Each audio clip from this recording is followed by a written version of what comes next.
Friend, welcome to art polytechnic classes mechanical engineering third semester, subject thermal engineering part 2। आज का topic है gallows का law.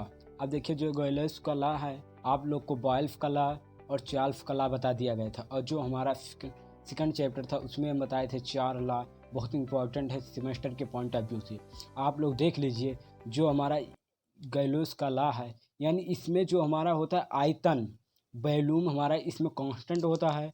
अब इसमें वॉल्यूम हमारा जो आयतन होता है कांस्टेंट रहता है, और यानी इसको हम कहते हैं स्थिर आयतन पर किसी आदर्श गैस के निश्चित मात्रा का दाब उसके परम ताप के समानुपाती होता है। जो हमारा प्रेशर होता है, दाब और ताप समानुपाती होता है, और P/T equal to constant P1T1 equal to P2T2। अब आप लोग ये फार्मूला को अच्छे से कंप्लीट तैयार कर लीजिए। कभी कभी सेमेस्टर एग्जाम में ये पीटी डायग्राम पूछ लेता है, इसको आप लोग अच्छे से तैयारी कर लीजिएगा। अब देख लीजिए, आवोगाद्रो का नियम है, जो हमारा आवोगाद्रो का नियम है ये भी सेमेस्टर के पॉइंट ऑफ व्यू से इम्पॉर्टेंट है, इसको भी आप लोग अच्छे से तैयारी कर लीजिएगा। अब देखिए, जो हमारा आवोगाद्रो का नियम है, इसमें जो ताप और दाब, यानी ताप दाब किसी गैस का, जो हमारा ताप दाब है किसी गैस, जो गैस होता है उसका आयतन लिया जाता है। अब समान निश्चित आयतन पर किसी गैस के अणुओं, जो हमारा ताप दाब आयतन के जो अणु होते हैं समान होते हैं। अब देखिए, इसको हम चित्र के माध्यम से शो कर सकते हैं, चित्र के माध्यम से इसको लिख सकते हैं।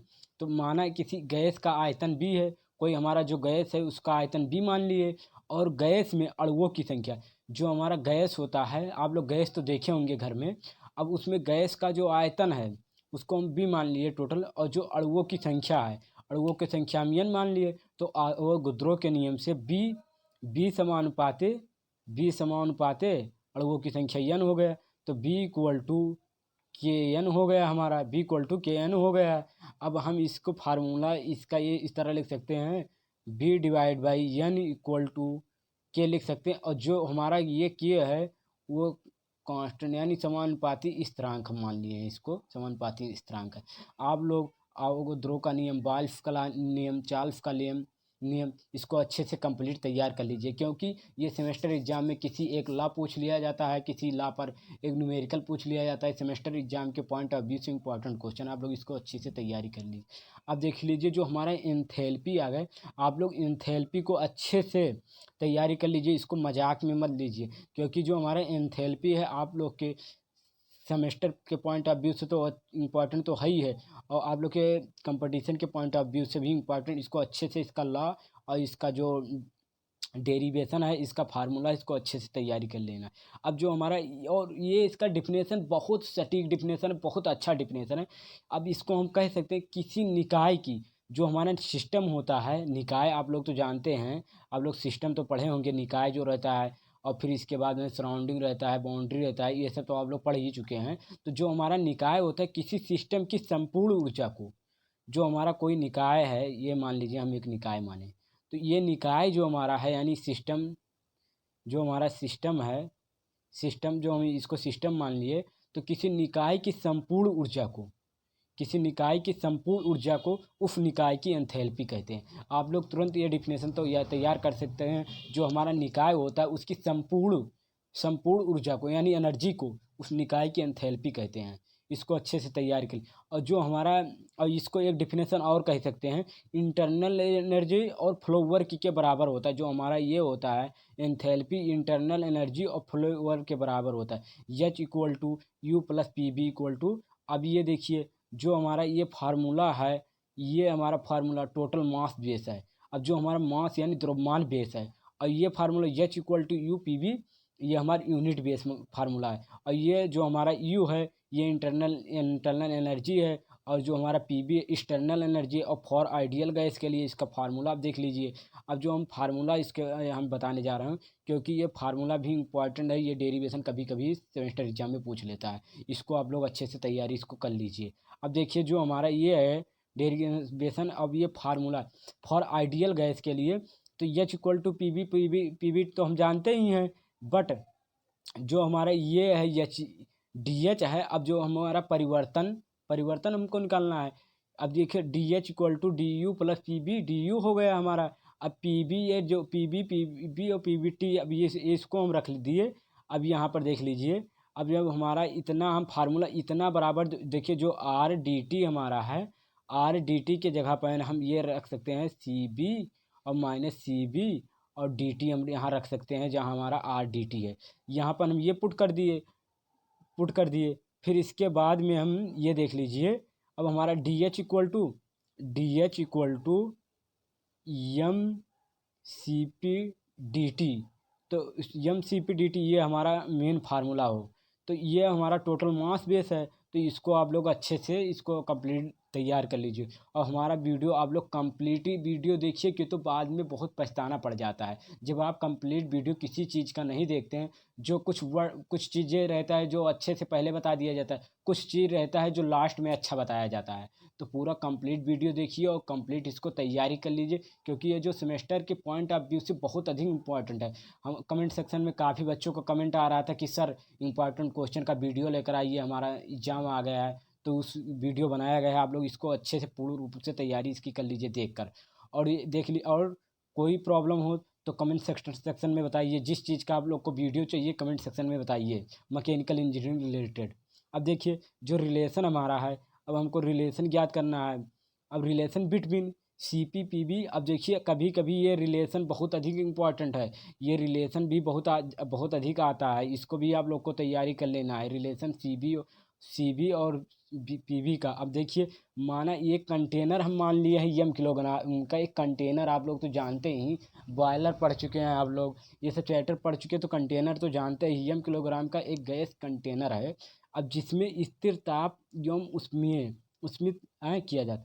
तो देखिए जो हमारा T1 है इंटरनल टेम्परेचर आप गैस मान लिए हैं। अब ये हमारा जो T1 है इंटरनल टेम्परेचर आप गैस मान लिए हैं। और T2 हमारा फाइनल टेम्परेचर आप गैस मान लिए हैं। और B1 हमारा है इंटरनल वॉल्यूम आप गैस मान लिए हैं। और B2 हमारा है फाइनल वॉल्यूम आप गैस मान लिए हैं। और जो हमारा CB specific heat and constant volume मान लिए हैं। और CB equal to specific heat and constant volume मान लिए हैं। और ये पी एडियाबेटिक कांस्टेंट प्रोसेस मान लिए हैं। तो इसको आप लोग ये भी आप लोग अच्छे से तैयारी कर लीजिए। अब वी नो दैट हम लोग जानते हैं कि स्थिर दाब पर किसी गैस की स्पेसिफिक हीट, तो Q इक्वल टू हम लोग ये जानते हैं Q equal to M c b T2 minus T1 होता है। और वी नो दैट हम लोग ये भी जानते हैं कि Q equal to W plus d u, आगे पढ़ चुके हैं फर्स्ट लॉ के अकॉर्डिंग। इसको भी आप लोग तैयारी करें। और W equal to p b और P2 माइनस P1 होता है। बट अब ये देखिए तथा जो हमारा ये है, और d u equal to M c b T2 minus T1 हो गया। तो जो हमारा समीकरण इक्वेशन इसको सेकंड माने हैं, और जो हमारा इक्वेशन यहाँ पर फर्स्ट माना गया है, ये देख लीजिए जो इक्वेशन हमारा फर्स्ट है। अब देखिए फर्स्ट और सेकंड इक्वेशन का, अब जो W जो हमारा ये वैल्यू और ये वैल्यू का मान समीकरण 2 में रख दिए। अब समीकरण 2 तो आप लोग देखे ही हैं। अब 2 में जो हम वैल्यू रख दिए तो Q equal to p b B2 minus B1 हो गया। फिर इसके बाद bracket plus m c b T2 minus T1 हो गया। तो Q equal to m r T2 minus T1 plus m c b T2 minus T1। अब ये इसको हम थर्ड इक्वेशन मान लिए हैं, इसको थर्ड इक्वेशन मान लिए। अब देखिए जो हमारा इक्वेशन हमारा ये देखिए इक्वेशन जो हमारा फर्स्ट है, इक्वेशन ये इक्वेशन फर्स्ट, और ये देखिए क्वेश्चन जो हमारा ये थर्ड माने हैं क्वेश्चन, ये क्वेश्चन थर्ड हमारा, इसको हम क्वेश्चन थर्ड मान लिए हैं। तो ये क्वेश्चन थर्ड। अब इसका हम देखिए इससे तुलना किए हैं, तो M c b T2 minus T1 हो गया equal to m r T2 minus T1 plus m c b T2 हो गया। अब देखिए ये इसमें में से और इसमें में से हम जब हम कामन ले लेंगे, देखिए अब जो इसमें कॉमन लेने वाला है, जैसे हम यम कॉमन ले लिए और T2 माइनस T1 कॉमन ले लिए, इसमें T2 माइनस T1 ले लिए, यम ले लिए, इसमें T2 माइनस T1 ये ले लिए। तो जब हम इसको कॉमन ले लिए तो यम और T2 माइनस T1 तो ये हमारा कट ही जाएगा। तो ये हमको इतना प्राप्त हो जाएगा। फिर इसके बाद c b minus c b equal to r, हम इसको इस तरह लिख सकते हैं कि नहीं। देखिए जो हमारा आर है, आर यहाँ पर पॉजिटिव है और यहाँ पर सी बी ये हमारा पॉजिटिव है, इस साइड में जाएगा तो c b minus c b हो जाएगा कि नहीं हो जाएगा। ये सी बी हमारा होगा तो ये हमारा एक तो ये फार्मूला तो प्राप्त हो ही गया है, लेकिन हम इसको इस तरह और लिख सकते हैं। उपयुक्त जो हमारा समीकरण है उसे भी लिखा जा सकता है, जो ई वाला हमारा इस तरह भी लिखा जा सकता है। और हम लोग ये भी जान सकते हैं जो हमारा गामा है, गामा का मान जो गामा ईयर होता है, गामा ईयर ये जो कंपटीशन के पॉइंट ऑफ व्यू से भी इम्पोर्टेंट है, इसका वैल्यू 1.4 होता है। इसको आप लोग तैयार कर लीजिएगा, ये नोट में लिखा है, इसको आप लोग अच्छे से तैयारी कर लीजिए। अब ये हमारा c b equal to r by gamma -1 होता है, और कभी कभी यह भी लिख रहा था c b equal to c r u divide by m. अब देखिए हुएर, अब देखो सी यू है यूनिवर्सल गैस कांस्टेंट होता है, जो हमारा आर यू हो है उसको यूनिवर्सल गैस कांस्टेंट कहते हैं, और यम मॉलिक्यूल्स वेट कहते हैं। इसको आप लोग अच्छे से तैयारी कर लीजिए। आप लोग को हमारा वीडियो अच्छा लगे तो लाइक भी किया करिए और शेयर भी किया करिए। आप लोग के खातिर वीडियो बनाया जाता है, आप लोग देख लीजिए। अब जो हमारा एंथैल्पी एंट्रोपी एंथैल्पी आप लोग याद करके नहीं गए तो सेमेस्टर एग्जाम देने मत जाना, क्योंकि जो एंथैल्पी एंट्रोपी बहुत अधिक इंपॉर्टेंट है थर्मोडायनेमिक्स में। ये बहुत अधिक आता है, जैसे हमारा फर्स्ट लॉ है, सेकंड लॉ है, जीराफ लॉ है। इसको भी आप लोग को अच्छे से कंप्लीट तैयारी कर लेना, क्योंकि जीराफ लॉ है, हमारा फर्स्ट लॉ है, थर्ड लॉ है, ये सब बहुत ज़्यादा सेमेस्टर एग्जाम के पॉइंट ऑफ व्यू से इंपॉर्टेंट, और कंपटीशन के पॉइंट ऑफ व्यू से तो इंपॉर्टेंट बताया ही जा रहा है। आप लोग को सेमेस्टर एग्जाम के पॉइंट ऑफ व्यू से भी बताया जाएगा और कंपटीशन के पॉइंट ऑफ व्यू से भी बताया जाएगा। आप लोग इसको अच्छे से तैयारी करिए जो बताया जा रहा है। अब ये देखिए जो हमारा एंथैल्पी है, अब किसी निकाय की मॉलिक्यूल्स के रेंडमनेस, अब रेंडमनेस मतलब होता है अनियमितता, अनियमितता होता है, देख लीजिए अनियमितता होता है। रेंडमनेस मतलब अनियमितता होता है हिंदी में इसको। और देखिए अब जो किसी निकाय की मॉलिक्यूल्स के रेंडमनेस की माप को उस निकाय की एंथैल्पी कहते हैं। अब इसका डिफिनेशन तुम लोग देख लीजिए, कितना छोटा सा डिफिनेशन है। आप लोग इसको अच्छे से तैयारी कर लीजिए, फिर इसी के बारे में हमको लिखना है। तो जब आप डिफिनेशन उसको अच्छे से तैयारी कर लेंगे तो इसको आप लिख सकते हैं सेमेस्टर एग्जाम में। देख लीजिए, किसी सिस्टम को, जो हमारा सिस्टम होता है, निकाय होता है, उसमें उष्मा दी जाती है, तब उसमें मॉलिक्यूल्स जो हमारा अणु होते हैं उसके रेंडमनेस यानी अनियमितता, जो अनियमितता बताए हैं, अनियमितता बढ़ता है, और जिसमें एंट्रोपी भी बढ़ती है। जब अनियमितता बढ़ता है, जब किसी मॉलिक्यूल्स को दिया जाता है तो अनियमितता बढ़ता है, तो उसमें एंट्रोपी भी बढ़ती है। तो इसी प्रकार यदि किसी निकाय में ऊर्जा, जैसे हमारा कोई सिस्टम होता है, जब उससे ऊर्जा ली जाती है तो उस निकाय के मॉलिक्यूल्स का रेंडमनेस भी घटता है, तो उस निकाय की एंट्रोपी भी घटती है। तो देखिए जो एंट्रोपी हमारा होता है, एंट्रोपी का ये फार्मूला आप लोग इसको अच्छे से तैयारी कर लीजिए, क्योंकि बहुत ज़्यादा इंपॉर्टेंट है फार्मूला। आप लोग इसको अच्छे से तैयारी कर लीजिए। और इसका ये देखिए टी एस डायग्राम बहुत अधिक बार पूछा है। टी एस डायग्राम भी आप लोग ये तैयारी कर लीजिए। टी एस डायग्राम भी बहुत इंपॉर्टेंट है। टी एस डायग्राम आप लोग इसको अच्छे से ध्यानपूर्वक तैयारी कर लीजिए। अब देखिए नोट में पीवी डायग्राम के नीचे जो हमारा जो पीवी डायग्राम माने हैं, पीवी डायग्राम के नीचे का जो ये एरिया होता है वर्क देता है। अब जो हमारा पीवी डायग्राम होता है एंथैल्पी में, अब ये वर्क देता है, और टीएस डायग्राम के नीचे गिरा एरिया जो हमारा, ये देखिए ये टीएस डायग्राम तो है। अब जो इसके नीचे का ये एरिया होता है, ये जैसे इसके नीचे का एरिया, ये जैसे है इसके नीचे का ये एरिया जो है, ये हमारा शीट देता है।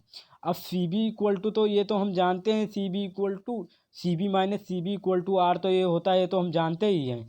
बट ये भी हम जानते हैं कि c p divide by c b equal to gamma होता है, गामा लिखा है, गामा होता है।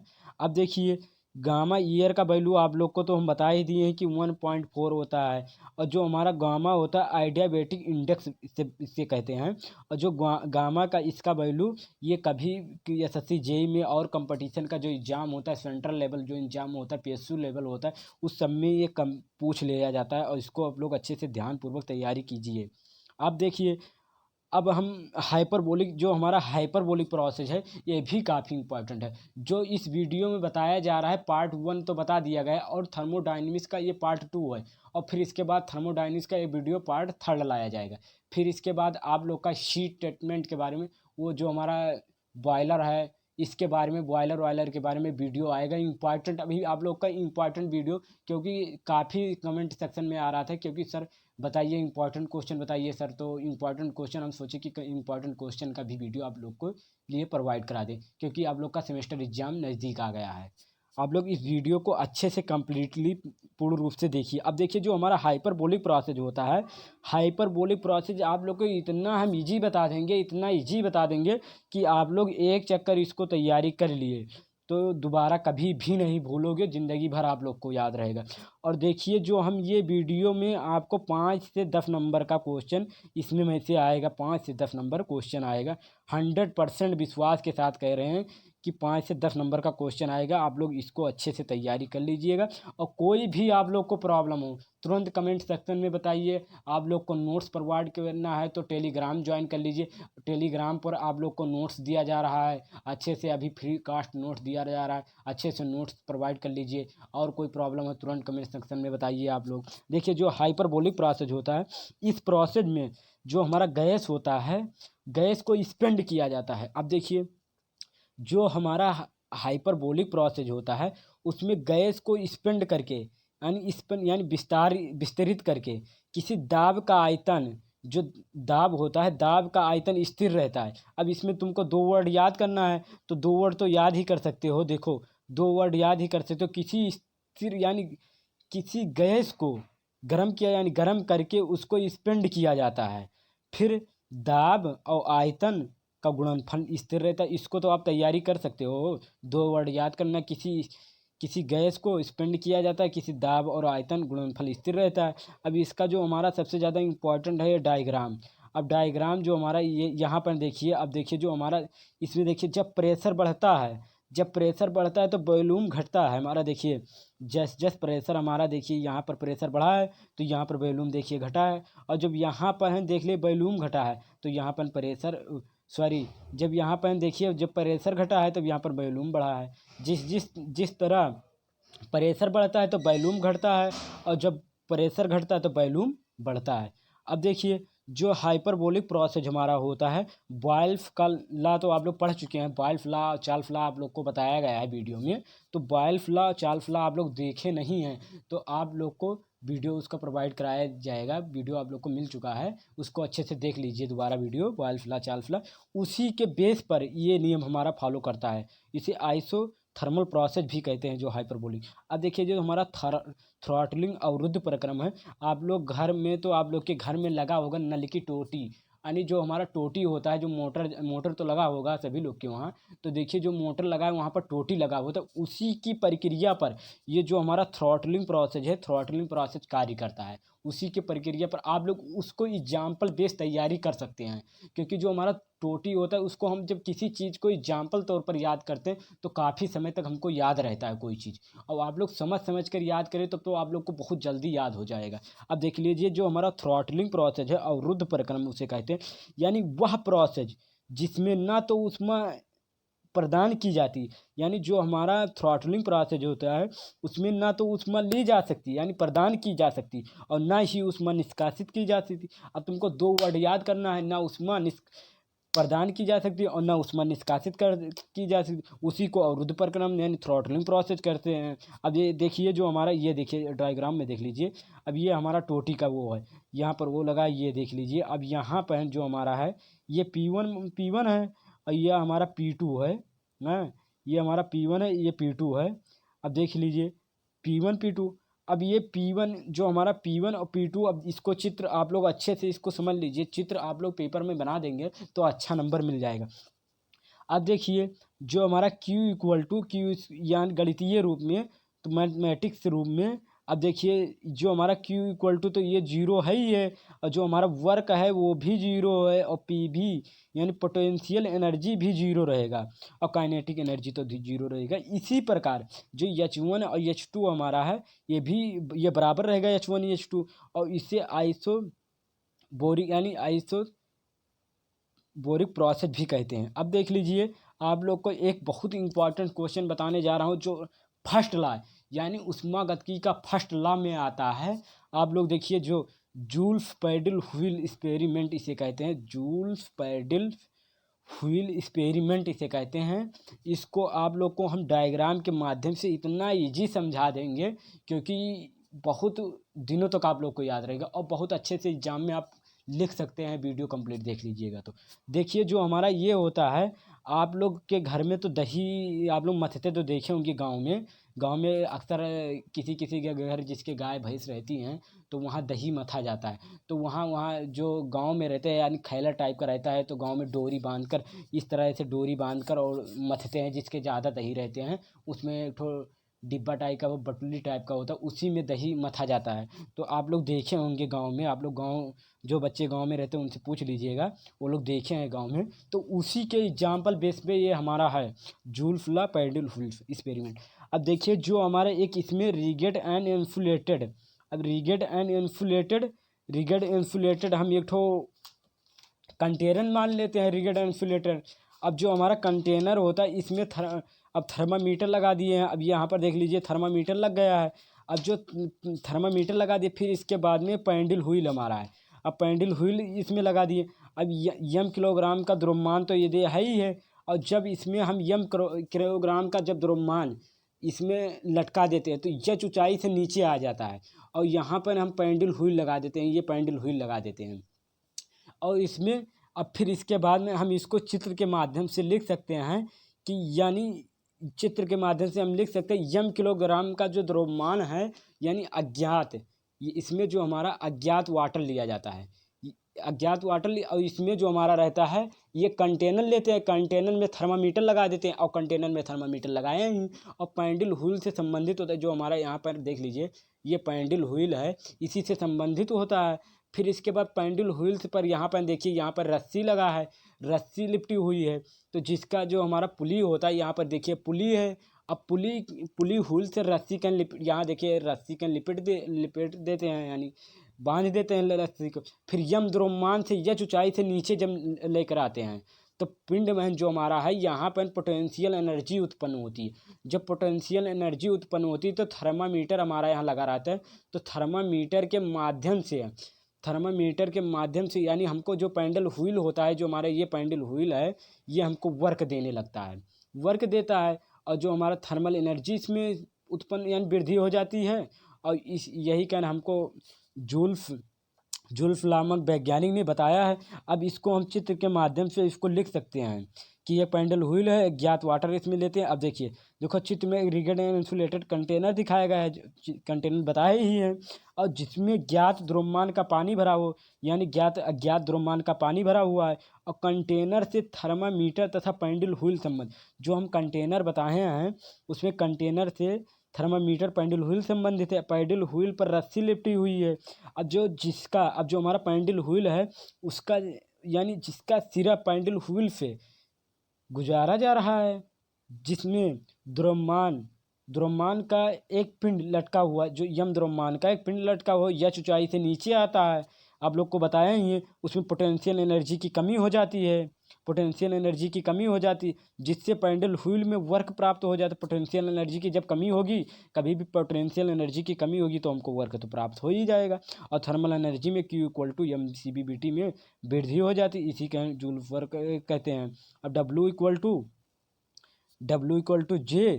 J और मल्टीप्लाई Q, तो J = W/Q, तो जो J है हमारा है ये मैकेनिकल इक्विवेलेंट ऑफ हीट है यानी ऊष्मा का यांत्रिक तुल्यांक है। अब देखिए जो लॉ ऑफ कंजर्वेशन एनर्जी है ये भी बहुत इंपॉर्टेंट है। अब लॉ ऑफ कंजर्वेशन एनर्जी इसमें देखिए हम एक ठो वो लेते हैं, ये देखिए एक मोटर। अब इसमें द्रव्यमान लेते हैं, तो द्रव्यमान लेते हैं और ये जो हमारा है पेन स्ट्रोक, और इसमें मैकेनिकल एनर्जी हमको यहाँ से प्राप्त होती है। ये टरबाइन है, टरबाइन आप लोग अभी पढ़ाएंगे, आप लोग को टरबाइन भी बताया जाएगा। अब ये देखिए जो हमारा टरबाइन है, अब यहाँ पर जो हमारा है यहाँ पर इलेक्ट्रिकल एनर्जी हमको प्रोवाइड होता है, इलेक्ट्रिकल एनर्जी। और यहाँ पर ये हमारा जनरेटर लगा हुआ है और इसमें हीट एनर्जी प्राप्त होता है। तो इसी के माध्यम से हमको ये चित्र आप लोग को तैयारी कर लेना है, पेपर में इसको चित्र को अच्छे से बना देना है।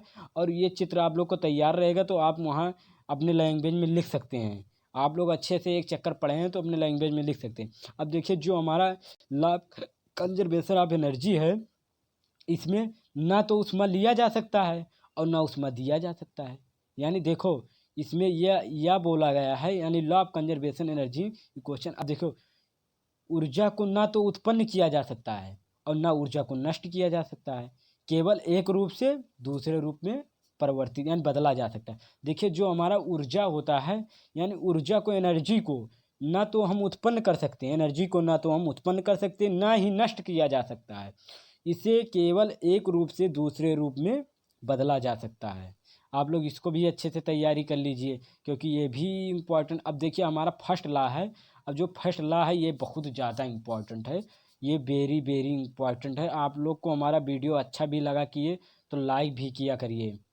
और देखिए अब जो हमारा फर्स्ट लॉ है, फर्स्ट लॉ आप लोग किसी कोई तुमसे पूछे first law what is first law, तो उनसे ही तुम बता सकते हो heat to work, work to heat. जो हमारा वर्क होता है यानी कार्य होता है उसको हीट में कन्वर्ट किया जा सकता है और कार्य को हीट में। अब उसको तुम अपने भाषा में बता सकते हो किसी को कोई पूछे। तो देखिए जो हमारा है heat to work, work to heat में, तो इसको उसी उसी भाषा में हम लिख दिए हैं कि ऊष्मागतिकी के प्रथम नियम, ऊष्मा को कार्य में बदला जा सकता है और कार्य को ऊष्मा में भी बदला जा सकता है। अब जो सेकंड स्टेटमेंट, ये 3 स्टेटमेंट में दिया गया है। अब जो देखिए जो हमारा second statement for cycle base होता है, जो साइकिल बेस, अब देखिए साइकिल भी पढ़ चुके हैं आप लोग। देखिए किसी ऊष्मागतिकी के चक्र के लिए, जो हमारा ऊष्मागतिकी का साइकिल होता है यानी थर्मोडायनेमिक साइकिल के लिए, जो हीट का अलजेब्रिक योग यानी बीजगणितीय योग वर्ग के बीजगणितीय योग के बराबर होता है। देखिए डेल्टा जो हमारा ये है बीजगणितीय योग equal to W D W इसके वर्ग के बराबर होता है। तो जब हमारा बराबर होता है तो यहाँ पर देखिए जो बराबर है हमारा, अब इसके यानी हीट वर्क बराबर तो है ही है, तो इसको जब यहाँ बराबर है यहाँ प्लस में इस साइड में आएगा तो माइनस में हो जाएगा कि नहीं, इक्वल टू जीरो हो जाएगा। एक्सपेरिमेंट, अब इसको हम तो अपने लैंग्वेज में जो हमारा ये है, अब हम इसको देखिए साइकिल बना सकते हैं।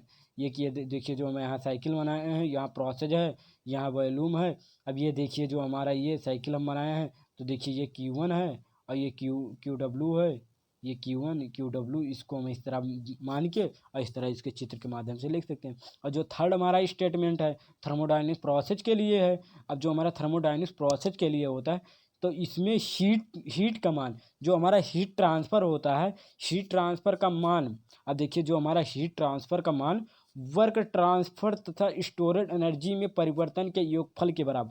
देखिए जो स्टोरेज एनर्जी के परिवर्तन के योग के बराबर होता है। इसको भी आप लोग को अच्छे से तैयारी कर लेना है। अब वी नो दैट, तो इतना तो हम तो जान चुके हैं, काफ़ी पढ़ चुके हैं, तो हम वो उसके एंट्रोपी के माध्यम से इतना हम जान चुके हैं, एंथैल्पी एंट्रोपी तो पढ़ चुके हैं। तो इसी के माध्यम से अब यहाँ लिख सकते हैं d u equal to internal energy, external energy, और क्लोज सिस्टम के लिए इंटरनल एनर्जी का मान इंटरनल एनर्जी से बहुत कम होता है, अतः क्लोज सिस्टम के लिए इससे नगर मान लिया जाता है। इसको तुम लिख सकते हैं। अब एक क्वेश्चन आप लोग को और बताने जा रहा हूँ, जो सेमेस्टर एग्जाम के पॉइंट ऑफ व्यू से ये भी बहुत इंपॉर्टेंट क्वेश्चन है, जो हमारा स्टडी फ्लो एनर्जी क्वेश्चन, ये कई बार सेमेस्टर एग्जाम में आया है। और आप लोग इसको देख लीजिए, अच्छे से तैयारी कर लीजिए। जो आप लोग को इस चैनल पे इम्पॉर्टेंट क्वेश्चन बताया जा रहा है, कई मॉडल पेपर से देखकर इम्पॉर्टेंट क्वेश्चन बनाकर एनालिसिस करके आप लोग को प्रोवाइड किया जा रहा है। क्योंकि काफ़ी बच्चों का कमेंट आ रहा था कि सर इम्पॉर्टेंट क्वेश्चन का वीडियो लेकर आइए, इसीलिए आप लोग के लिए वीडियो अच्छे से लाया गया है। आप लोग अच्छे से देखिए और लाइक भी किया करिए, सब्सक्राइब भी किया करिए। अब देखिए जो स्टडी फ्लो एनर्जी क्वेश्चन होता है, स्थिर प्रवाह समीकरण जिसे कहते हैं, यानी study flow energy question is ये nothing but law of conservation of energy for any open system. अब जो हमारा एनर्जी यानी स्टडी फ्लो एनर्जी क्वेश्चन, यानी इसे हम कहते हैं एस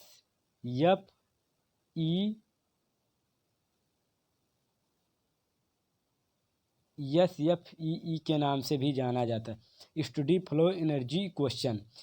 अब देखिए जो हमारा है, अब इसको हम लिख सकते हैं एस एफ ई का कुछ नहीं, यानी जो हमारा वाका स्टडी फ्लो एनर्जी इक्वेशन कुछ नहीं है, बट किसी ओपन सिस्टम के लिए, यानी जो हमारा निकाय होता है किसी ओपन सिस्टम के लिए लॉ ऑफ कंजर्वेशन का नियम ऊर्जा संरक्षण का नियम है, आप लोग को ऊर्जा संरक्षण आगे बताया गया है। अब उसी के माध्यम से हमको इसको सिद्ध करना है। ये देखिए, ये कि स्टीम यानी सिस्टम मान लिए हैं। अब ये यहाँ पर देखिए जो हमारा सिस्टम है, अब देखिए सिस्टम हमारा तो Z1 और Z2 यहाँ से यहाँ डिस्टेंस ले लिए हैं, इतना डिस्टेंस ले लिए, ये W वर्क लग रहा है और सिस्टम मान लिए हैं, ये ड्रम है हमारा। तो इसी के बारे में हमको लिखना है P1। अब हमको ये लिखना है P1, P2 equal to inlet और आउटलेट तरल दाब यानी प्रेशर है, और C2 इनलेट और आउटलेट यानी इनलेट आउटलेट तरल वेग है। और जो हमारा ये Z1 है और Z2 है, इनलेट आउटलेट पर ड्रम हाइट है, हाइट यानी ऊंचाई है।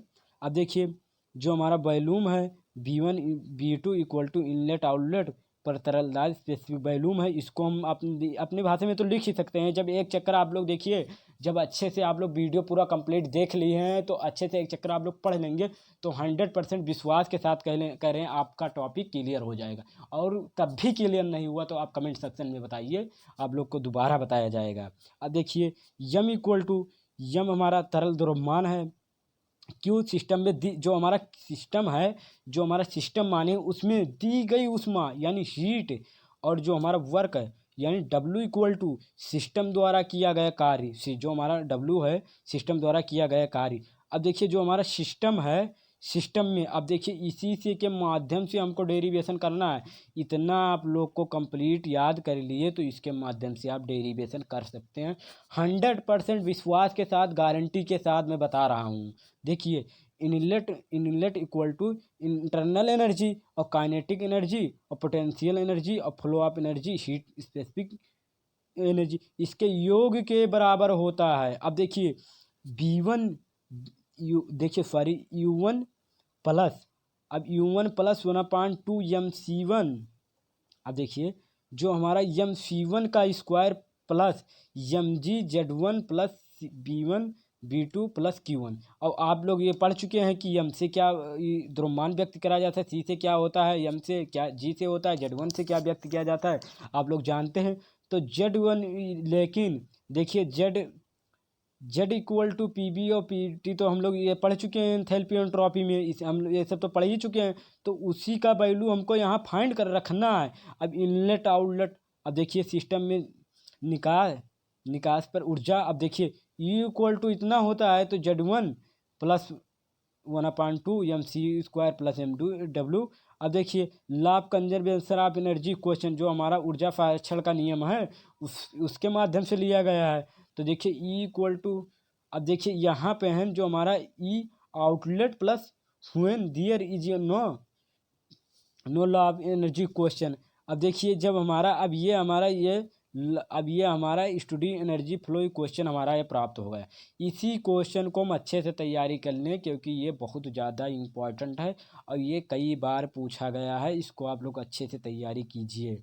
और कोई भी आप लोग को प्रॉब्लम आ रहा है मैकेनिकल ब्रांच में, कोई भी किसी भी सेमेस्टर में, आप लोग तुरंत कमेंट सेक्शन में बताइए और अपने दोस्तों के पास भी वीडियो शेयर कीजिए और सब्सक्राइब भी कर दीजिए। अब देखिए ये एप्लीकेशन आप स्टडी फ्लो एनर्जी क्वेश्चन, जो हमारा ये है कुछ एप्लीकेशन जो हमारा है, जैसे पंप है, टरबाइन है, बॉयलर है, इस सब पर टिप्पणी लिखने के लिए 2 नंबर में 5 नंबर में पूछ लिया जाता है। जब 5 नंबर में पूछेगा तो 2-3 ठो दे दिया जाएगा, टिप्पणी लिखिए इस पर। और जो 5 नंबर में नहीं पूछेगा, एक न्यूमेरिकल दे दिया जाएगा, एक ये दे दिया जाएगा, आप लोग इस पर टिप्पणी लिखिए। अब देखिए जो हमारा टरबाइन होता है, आप लोग टरबाइन तो पढ़ चुके हैं। देखिए जो हमारा ये टरबाइन है, आप लोग टरबाइन तो पढ़ लिए हैं। देखिए हम बता दे रहे हैं फिर भी आप लोग को, और टरबाइन नहीं पढ़े हैं तो आप लोग कमेंट सेक्शन में बताइएगा, आप लोग को तुरंत वीडियो प्रोवाइड किया जाएगा। आप लोग अच्छे से तैयारी कीजिए क्योंकि आप लोग का सेमेस्टर एग्ज़ाम नज़दीक आ गया है। अब देखिए जो हमारा टरबाइन होता है, अब इसमें टरबाइन जो होता है हीट एनर्जी, आप लोग टरबाइन में 2 वर्ड याद करिए, 2 वर्ड खाली याद रखिए, हीट एनर्जी कहीं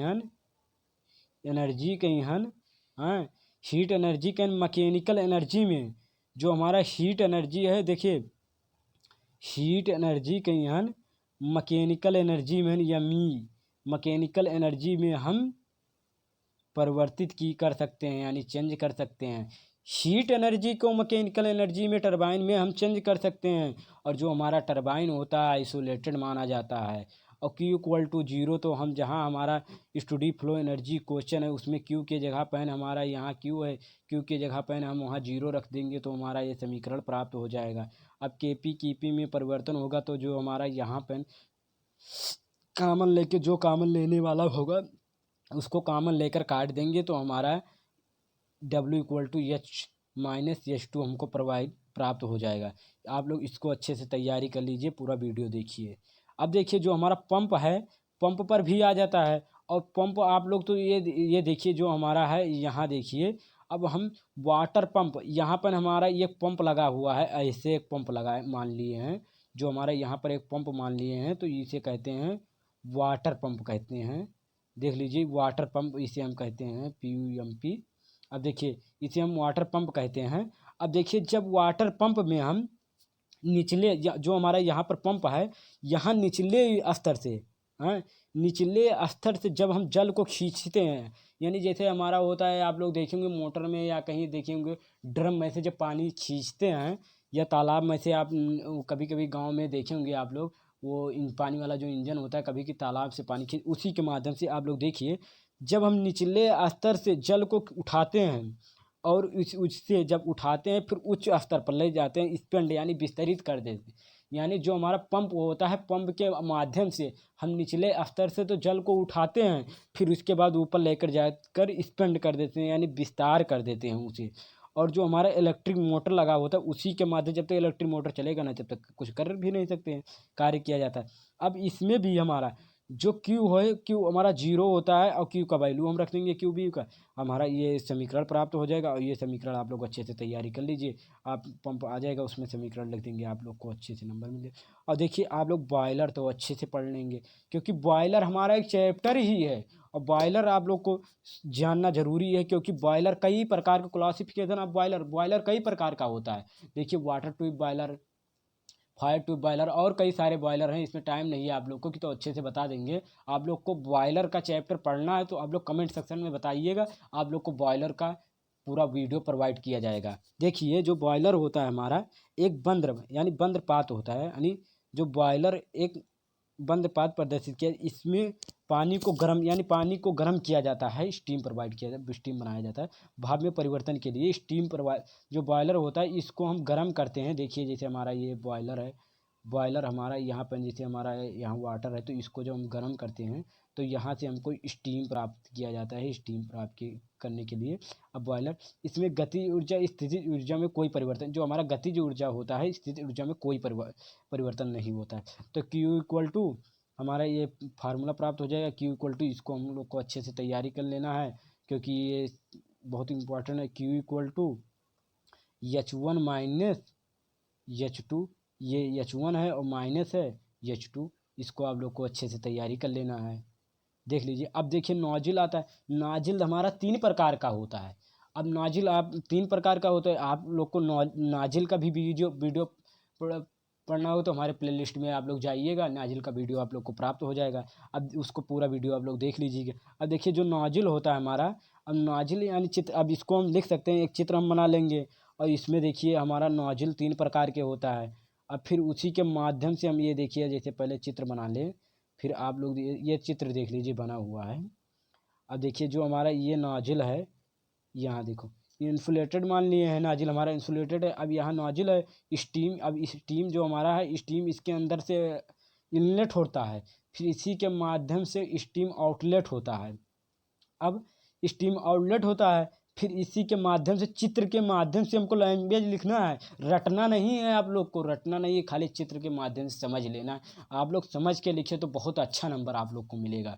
अब देखिए चित्र में नोजिल दिखाया गया है, इसका प्रयोग प्रेशर बढ़ाने के लिए, जो हमारा नोजिल होता है प्रेशर बढ़ाने के लिए किया जाता है। और इसमें जो होता है हमारा Q इक्वल टू 0 होता है और W इक्वल टू भी 0 होता है। तो जो हमारा स्टडी फ्लो एनर्जी क्वेश्चन है उसी समीकरण में हम पुट कर देंगे वैल्यू, तो हमको इतना प्राप्त हो जाएगा। अब हम देखिए इसमें जो हमारा क्वेश्चन है, अब जो हमारा C2 है, C2 से तुलना करने पर जो हमारा C1 की वैल्यू होता है बहुत कम होता है। जैसे आप लोग नगड़ मान लीजिए, नगड़ आप लोग जानते होंगे नगड़ किसे कहते हैं।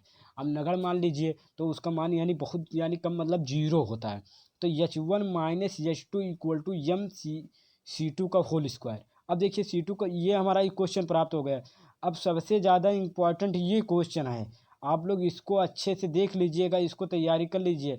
ये आप लोग के लिए वीडियो में भी और यूजफुल रहेगा। और इसको अच्छे से आप लोग को हमारा वीडियो अच्छा लगा हो तो लाइक कीजिए प्लीज़, और शेयर कीजिए और सब्सक्राइब भी कीजिए, और अपने जो आपके फ्रेंड भी हैं उनके पास भी शेयर कीजिए, क्योंकि उनके लिए भी वेरी वेरी यूजफुल रहे। और आप लोग का किसी भी चीज़ का वीडियो चाहिएगा तो कमेंट सेक्शन में बताइए। Thank you sir.